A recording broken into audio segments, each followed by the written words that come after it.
Hello and welcome to the Data Corner. In this video, we'll show how to access the Learning Portal.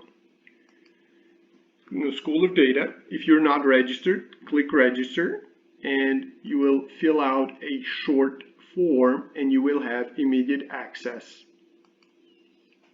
where you can log in. Entering your username and password, you will land on the account page. When you log in the first time, you will see a button here saying Take this course. By clicking on Take this course, you are enrolling in DC 100. Now all the links below here now will work. So clicking on it will take you to the online portal. Welcome, start here.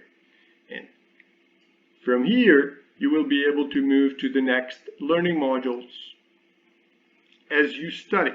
Now, it's important that after every lesson, you click Mark Complete for the next lesson to unlock.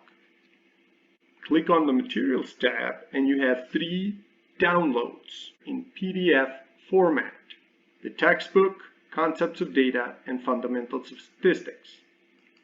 By following the instructions in here, you will know how to successfully complete this course.